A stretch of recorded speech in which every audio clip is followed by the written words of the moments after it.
한 주간 잘 지나셨죠? 네. 오늘은 우리 충성된 사역자라는 제목으로 함께 우리 같이 나누겠습니다. 지난주에 말씀드렸듯이 지금 한국 교회도 그렇고 세계 교회도 그렇고 다 어려움에 처해 있는 게 현실입니다. 외적으로 코로나19로 인해서 지금 교회가 참 여지없이 무너져 있는 그런 상태고, 또 내적으로는 교회가 이 사역에 대한 개념, 그러니까 사역자로서의 충성된 삶을 살지 못하는 이런 관계로 해서 교회는 내적으로 이미 벌써 무너져 내려가고 있었습니다. 그래서 뜻깊은 사람들은 이미 제2의 종교 계획이 있어야 된다라고 말할 정도로 교회가 사실은 심각한 현실이죠. 교회사적으로 보면은 우리 여러분이 잘 알다시피 1517년 종교 계획이 일어나는데 1500년대에 일어났던 종교 계획은 성경을 평신도에게 돌려주기 위한 종교 계획이었다, 이렇게 말할 수가 있습니다. 그 당시에 이 소위 구교였던 캐톨릭이 성경을 교역자들만의 독점물로 가지고 꽁꽁 숨겨놓고 모든 평신도들에게는 일체 성경을 볼 수 없도록 만들어 놓았습니다. 말하자면 교인을 우민화시켜 놓은 거죠. 그리고 성경을 자기 마음대로 왜곡해서 성경을 빙자하고 자기들의 개인의 사리사욕을, 교회의 사욕을 취하는 그런 것들로 참 못된 짓을 했습니다. 말하자면 구원의 진리를 바로 가르치질 않고 돈 내고 속죄부, 인덜전서라고 하는 속죄부를 사면 천국의 티켓을 받을 수가 있다, 이렇게 하면서 사리사욕을 취하고 교회를 참 여지없이 무너뜨려 놓은 그런 일이 생겼습니다. 이게 항의를 하고 반박을 해서 일어나는 것이 마르틴 루터를 필두로 한 제1차 종교개혁의 시발점이었습니다. 그러니까 평신도에게 성경을 바로 돌려주어서 구원의 진리를 바로 알게 하려고. 그런데 그 이후 500~600년이 지난 지금 또 제2의 종교개혁이 필요하다는 이제 운동이 일어나고 있습니다. 그것은 지난주에 말씀드렸던 우리의 죽은 믿음, 귀신의 믿음, 행함이 없는 믿음의 삶으로 인해서 이제 본격적으로 시작이 됐습니다만, 사실은 그 배경에는 죽은 믿음을 가지고 사는 것이 교회의 판을 치게 만든 것은 사역에 대한 잘못된 인식 때문입니다. 사역이 뭔지를 잘못 알고, 한마디로 말하면 제1차 종교개혁 때에 성경은 교역자의 전유물로 여긴 것처럼 지금 현재도 사역은 교역자의 전유물인 것처럼 생각하는 이 잘못된 인식 때문에 지금 교회는 이런 큰 위기를 맞고 있다 해도 과언이 아닙니다. 자, 그러면 이런 잘못된 생각을 불식하고 정말 충성된 사역자로 살려고 하면은 몇 가지 사항에 대해서 우리가 바로 교정해야 될 것이 있습니다. 그게 바로 첫째가 바른 교회관입니다. 교회가 뭐냐 하는 이 교회관을 바로 가져야 우리가 그리스도인으로서 신앙생활을 제대로 할 수가 있습니다. 많은 평신도분들이 교회와 자신을 분리해서 생각합니다. 둘로 나누어서 교회란 뭐냐? 십자가가 있고 성화가 있고 성구가 있는 그런 곳이 교회고 나는 거기에 가서 예배 드리는 사람. 그 정도로 생각하는 거죠. 그러니까 나와 교회는 별개의 것으로 생각하는 그런 개념이 바로 이것이 바로 문제가 된 거죠. 교회 생활 따로 내 사회생활 따로가 분리될 수가 있는 그런 위험성이 거기에 도사리고 있는 겁니다. 교회 가서 예배 드리면 되니까, 교회와 나는 별개의 것이니까, 교회에서 예배 드리고 나와서 교회 밖에서 생활하는 것은 나와 상관이 없어. 아무런 문제가 없이 그냥 불신자와 똑같이 살아가는 것으로 아무런 문제가 없는 이런 문제가 발생하게 되는 것입니다. 여러분, 전혀 아닙니다.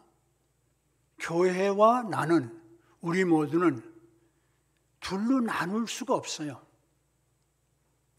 교회라고 하는 것은 여러분이 알다시피 예수님을 구주로 고백하는 사람들의 성도의 모임이잖아요. 교회는 어떤 장소와 그런 어떤 공간의 문제가 아니에요.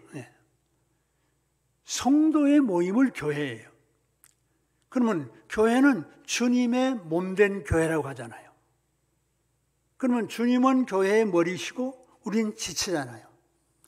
그럼 교회와 나는 둘로 분리가 안 돼요. 내가 곧 교회예요.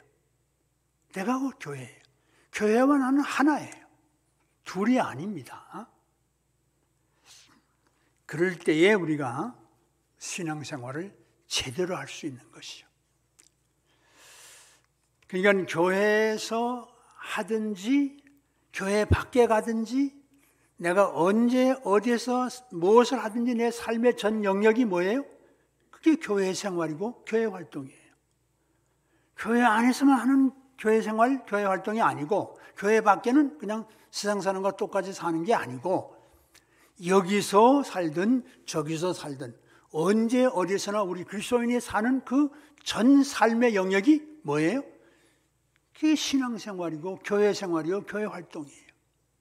이런 건전한 교회관을 가지고 있어야 신앙생활을 제대로 할 수 있는 거죠.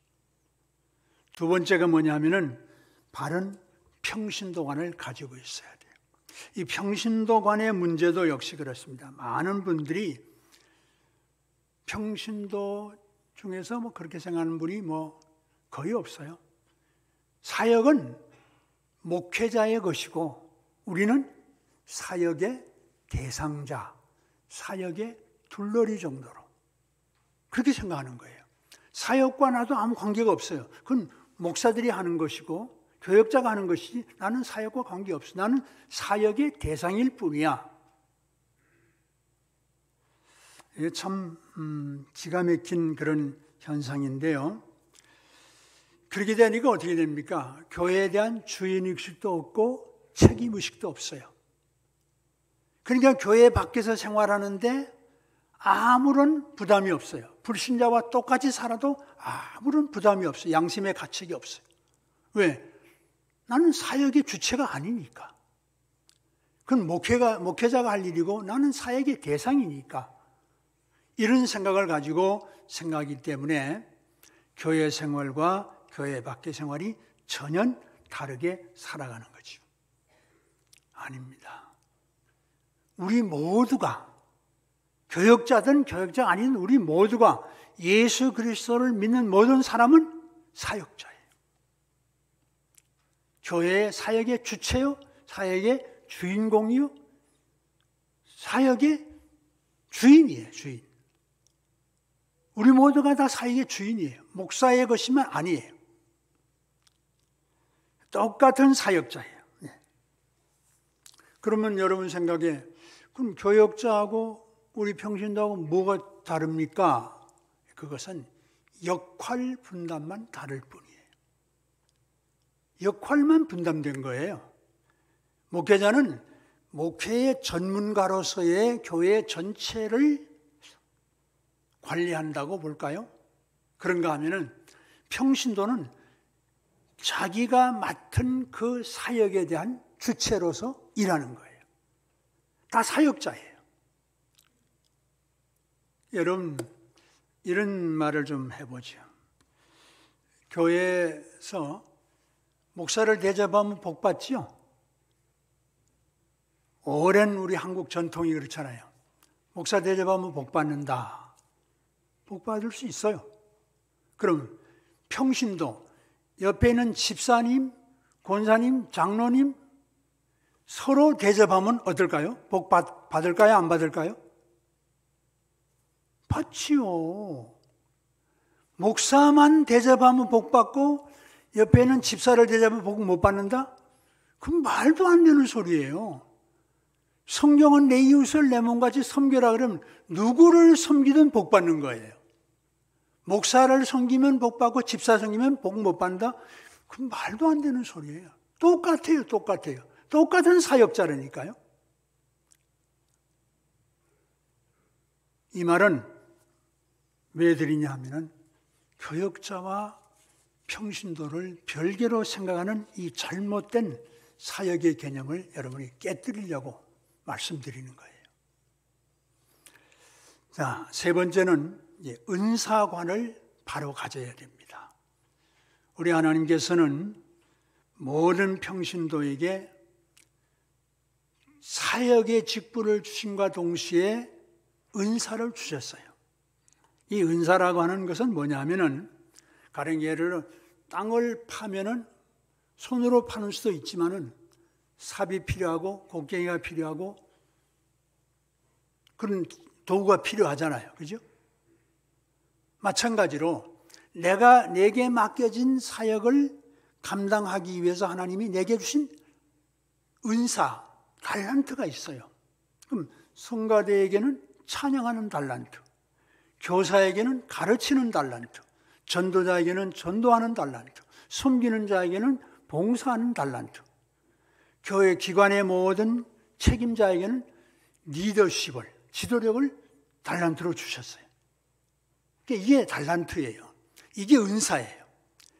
그러니까 모든 사람은 내가 하나님께로부터 받은 은사가 뭔가에 늘 관심을 가지고 그걸 찾아야 되고 그 은사를 사용할 수 있도록 애를 써야 돼요.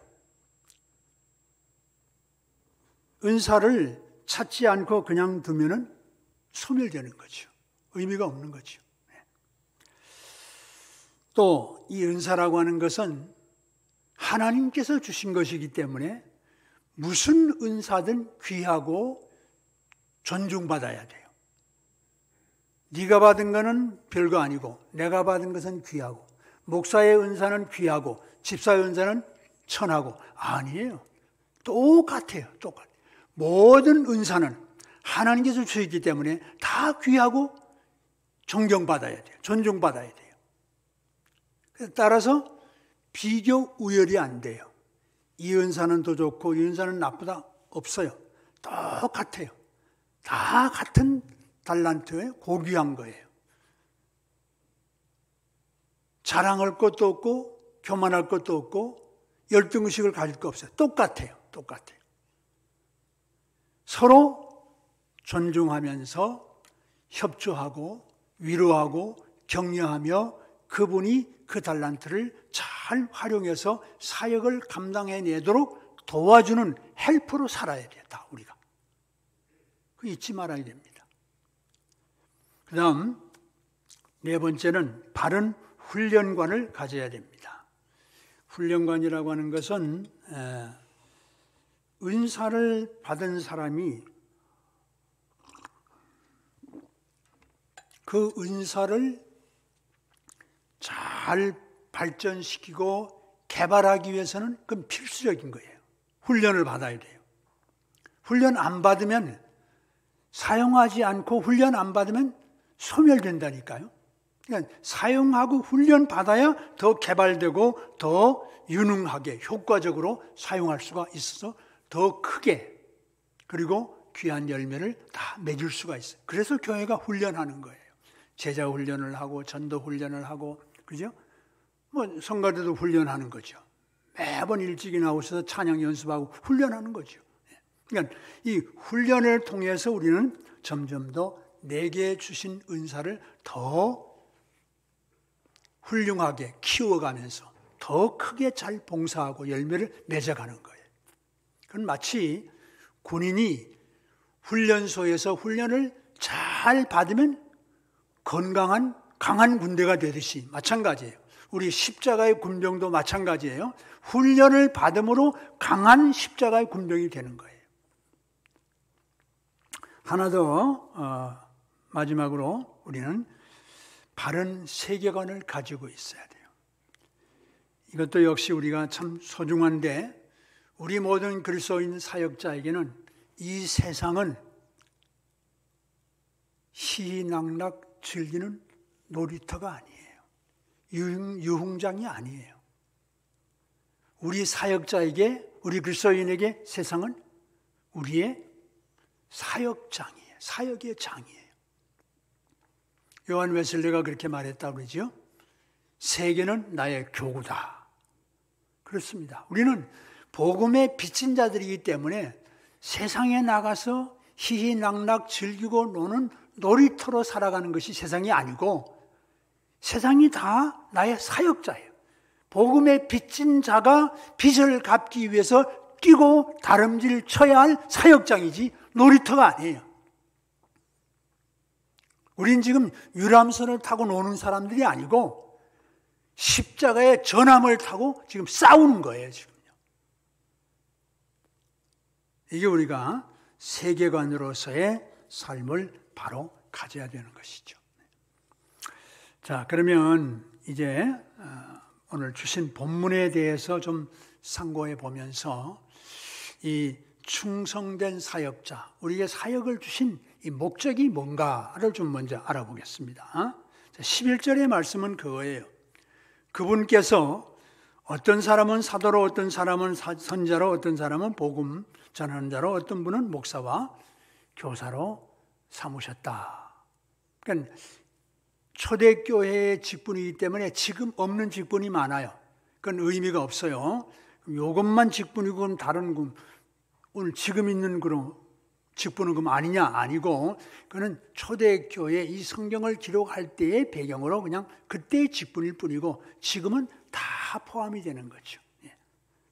자, 그런 직분을 한 분 한 분에게 우리 하나님께서 주셨다. 그런데 그 직분을 주신 목적이 뭐냐? 이는 그 목적이 뭐냐 하면은 첫째는 제일 중요합니다. 성도를 온전하게 하여. 성도를 온전하게 한다는 말은 뭘까요? 인격을 바로 온전하게 만들어. 인격을 아주 건강한 인격체로 만들게 하신다는 그게 첫째 목적입니다. 많은 분들이 어떤 직분을 왜 주셨을까 하고 물으면 일하라고 주셨다. 맞는 말이기도 해요. 그러나 그거는 정답보다도 반답밖에 안 돼요. 일하라고 주셨다는 그 말, 그 배후에 더 크고 중요한 것이 있어요. 그게 뭐예요? 온전하게 하라고. 인격을 바르게 하라고. 목사직을 왜 줬어요? 설교하고 목회하라고. 그 말도 맞긴 맞는데 아니에요. 그보다 더 중요한 게 있어요. 사람 되라고. 목사 목회하면서 사람 되라고.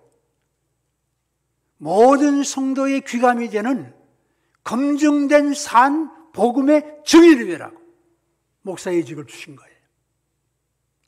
섬김 받으라고 준 게 아니에요.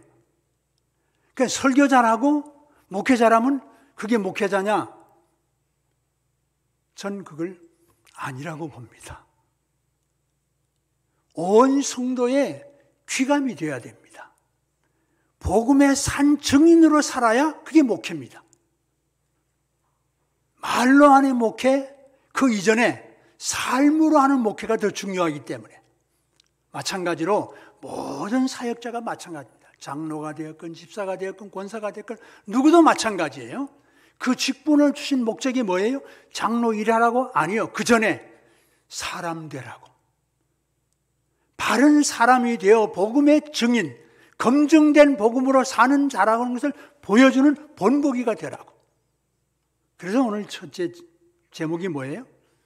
온전케 하여라는 말. 이 직분 주신 목적이 먼저 온전케 하여. 두 번째가 뭡니까? 봉사의 일을 하게 하며. 봉사의 일을 하게 한다는 말은 섬김의 일을 한다는 말이죠. 이 정신을 바로 가져야 교회 와서 섬기며 살려고 합니다. 사실은 교회의 직분은요, 원칙적으로는 아무런 대가를 받으면 안 돼요. 그냥 섬기는 거예요. 그냥 섬기는 거예요. 그게 원칙이에요. 그래서 사도 바울 같은 분도 천막 짓는 업을 하면서 복음을 전했잖아요.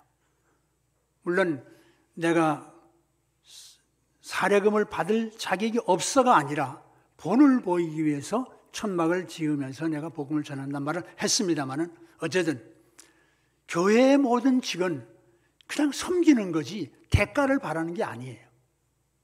대가는 하나님께 받는 것이고 저 먼 천국에서 더 큰 것으로 더 영광된 것으로 받는 게 그게 목적이에요. 그러니까 봉사하는 일, 교회는 섬기는 일이 원칙이에요. 섬기는 것. 섬김을 받으려고 하는 것은 그것은 안 되는 겁니다. 이런 섬김을 받는다는 문제에 우리 교역자가 제일 마음에 참 회개해야 될 일이 많아요. 많은 교역자들이 섬김을 받고 살아요. 제가 한번 어떤 성도님들에게 식사를 대접했어요. 그랬더니 나오면서 하는 말이 목사님도 밥 사세요? 그 말을 듣고 내가 참 충격이 컸어요.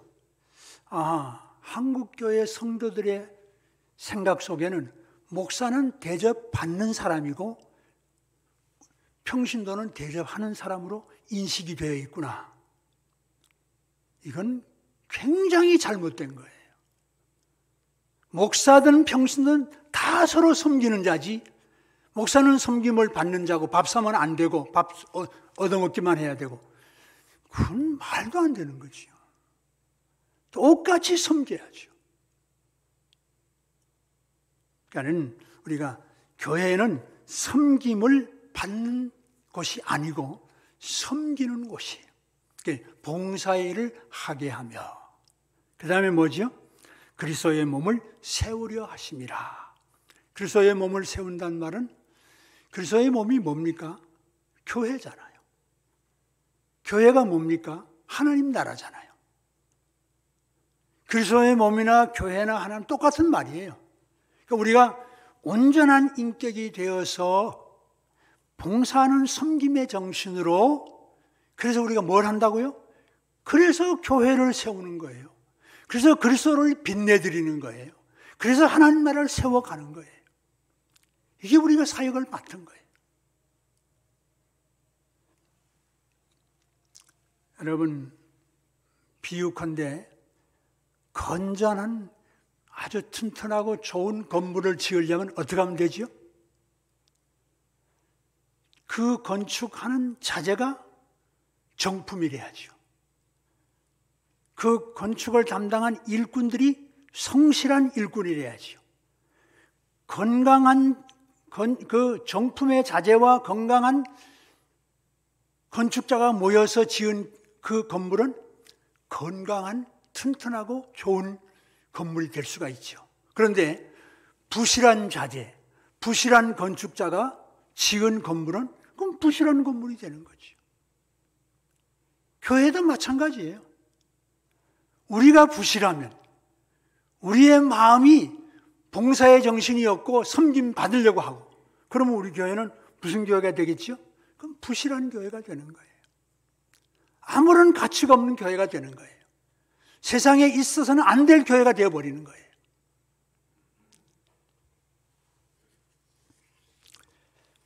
네, 이제 말씀을 정리하는 의미에서 우리 마태복음 25장에 보면은 달란트 비유가 나오죠.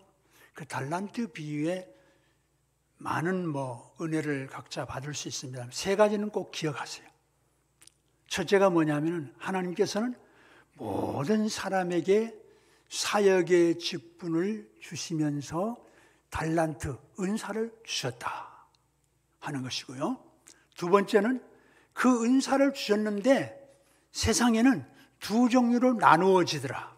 충성된 사역자가 있는가 하면은 불충의 사역자가 있더라. 세 번째가 뭐냐? 때가 되면 하나님께서 오셔서 평가하시고 심판하신다. 이게 달란트 비유의 세 가지 메시지예요. 여러분, 이걸 여러분 마음속에 생각하면서 나는 지금 내게 주어진 사역자로서 내가 충성된 사역자인가 불충의 사역자인가 한번 깊이 자기를 성찰해 보시기 바랍니다. 나는 충성된 자로 살면서 앞으로 하나님 앞에 칭찬을 받을 것인가 책망을 받을 것인가 한번 생각해 보시기 바랍니다. 아마 그런 생각을 해보면은 자신의 삶을 뒤돌아볼 수가 있어요. 내가 이렇게 살아 안 되겠다. 언젠간 내가 하나님을 만나야 되는데 그때 내가 하나님을 어떻게 만나배? 이럴 수는 없지. 다시 돌이켜야 되겠다는 생각이 들게 되어 있습니다.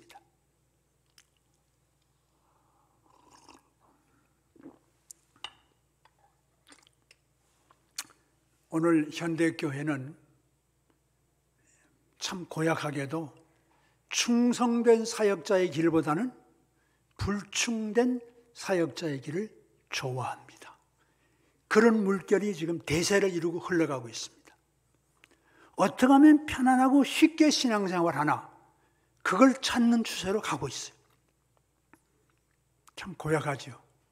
이건 잘못되어도 한참 잘못됐죠. 교회에서 무슨 일을 맡기는 거 싫어해요. 기피해요. 포기해버려요. 심지어는 가진 직분도 빨리 은퇴하려고 하는 은퇴의 붐이 일어나고 있어요. 왜? 일하기 싫으니까. 일에서 해방되기 싫으니까. 그냥 교회에 왔다 갔다 하는 그런 쉬운 생활하기 위해서. 그게 바로 뭐냐면은 현대인의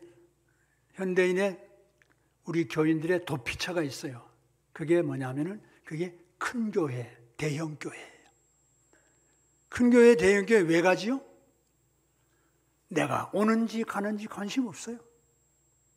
일 맡기겠다고 와서 보채지도 않아요. 그냥 쉽게 왔다 갔다 하기 좋으니까. 그러면서 대형 교회가 누리는 모든 혜택은 또 받아 누려요. 그러니까 어디로 가요? 작은 교회보다 큰 교회로 가는 거예요. 쉽게 편하게 믿으려고. 일 안 하고 혜택만 받고. 이걸 하나님 모르시겠어요? 다 아세요. 내가 그런 꼼수를 가지고 큰 교회 가고 작은 교회 안 가고 일 피하고 쉽게 편하게 믿으려 하는 거 내가 다 안다. 하나님이 아셔요. 모르실 리가 없어요. 그래서 작은 교회는 문 닫고 신앙은 바닥으로 떨어져서 제가 다니던 한 2만 명 모이는 교회에 100명 기도 요원을 모집하는데 미달이야. 100명이 안 돼요. 2만 명 중에 기도 요원을 모집하는데 100명이 안 되는 거예요. 2만 명 대 100도 안 된다는 거죠. 여러분 파레토 법칙이라는 거 알죠? 경제 용어 중에 파레토 법칙이라는 걸 여러분 아실 텐데 개미를 관찰했더니 100마리 중에서 80명의 그 개미는 놀고 먹는 거예요. 20명의 개미만 열심히 일하는 거예요.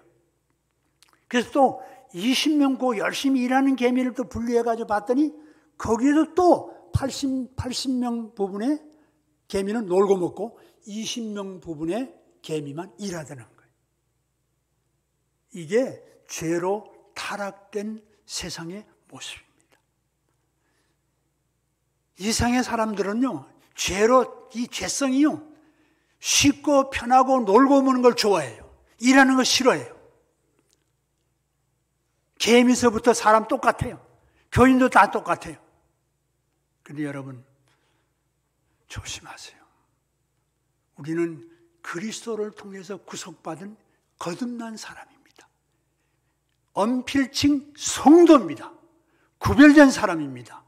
그렇다면 80%에 들어서는 안 되잖아요. 놀고 먹자 파가 돼서는 안 되잖아요. 일하자라는 그 부류에 들어야 될 거 아니에요. 20%에. 언제까지 놀고 먹겠어요? 주님 안 만나실 거예요? 이 세상에서 영혼 불멸토록 살 거예요? 주님 만나실 때 무슨 면목으로 만나시겠어요? 마태복음 7장 13절 14절 잘 아시죠? 어디로 가라고요? 좁은 문으로 들어가라. 멸망으로 인도하는 문은 크고 넓어 그리로 가는 사람이 많아. 생명으로 인도하는 문은 좁고 협착해서 찾는 자가 적어. 여러분 언제까지 넓은 길로 가다가 나중에 하나님 어떻게 만나시려고요?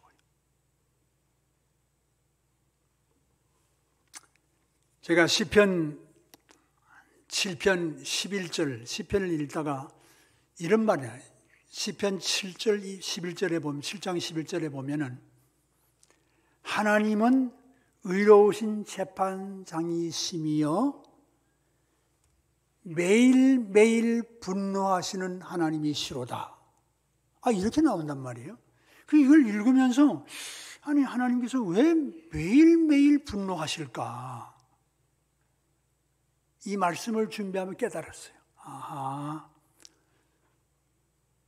교회에다 불러서 훈련시켜서 열심히 해서 충성된 사역자를 만들려고 애쓰는데 놀고 먹는 자가 80%가 되니까. 그러니까 뭐 하나님 마음이 어때요? 천불나시죠. 천불나시죠. 그러니까 매일매일 분노하시는 하나님이에요. 만약 여러분의 자녀가 힘들게 교육을 시켰잖아요, 여러분이요. 참 뼈를 깎아서 자녀를 교육시켰잖아요. 그래서 다 시켜놨더니 나가서 일할 생각 안 하고 집에 붙어 앉아서 그냥 놀고 먹겠다는 거예요. 소위 말하는 캥거루족이 되겠다는 거예요. 그럼 여러분이 좋겠다, 나와 함께 있으니까 좋다, 그럴 부모가 있나요? 천불나지요. 아니 내가 너를 뼈를 깎는 심정으로 그렇게 훈련시켰는데 이제 나가서 일해야지. 아니 놀고 먹어? 우리 하나님 아버지의 심정도 똑같아요. 똑같아요. 수십 년 교회에다 불러 훈련시켰는데 이제는 놀고 먹겠다고? 쉽게 편하게 신앙생활 하겠다고? 왔다리 갔다리 교인 되겠다고? 이런 하나님의 천불나셔요. 매일매일 화가 나시는 거예요. 긴 말씀 드리지 않겠습니다. 이제 우리 정말 제발 편하고 쉬운 길로 가지 마세요. 그 길은 멸망의 길입니다. 책망받는 길입니다. 가서 안 될 길이에요. 우린 싫든 좋든 하나님을 언젠가 만나 뵈어야 돼요. 그날을 생각하면 그렇게 살아서 안 돼요. 좁은 문으로 가야 돼요. 참 힘들고 어려워도 충성된 사역자로 살고 주님 만날 때 착하고 충성된 종이라고 칭찬받는 여러분이 되시길 축원합니다. 기도하십시다. 하나님 아버지, 참 오늘의 교회는 희한한 교회가 되어가고 있습니다. 세상과 구별된 성도로 불렀는데 세상과 똑같아지기를 원하는 교회가 되어버렸습니다. 충성된 사역자가 되기를 원했는데 편하고 쉽게 교회에 왔다 갔다 하는 교인이 되기를 좋아합니다. 그래서 큰 교회 다니면서 대형 교회 다니면서 아무런 관심 받지 않고 일하지 않고 놀고 먹는 교인 되기를 좋아하는 시대가 되었습니다. 주님, 제발 우리 모두가 깨닫게 하여 주시옵소서. 우리는 언젠가는 주님을 싫든 좋든 만나 뵙게 됩니다. 그럴 때 우리의 삶이 놀고 먹는 신앙생활, 불충의 사역자로 산 결과가 무엇인가를 분명히 기억하고 오늘부터 새롭게 다짐하여 충성된 사역자로 살고 주님 앞에 서는 날 착하고 충성된 종이라 칭찬받는 우리 모두가 되게 하여 주시옵소서. 예수님의 이름으로 기도하옵나이다. 아멘.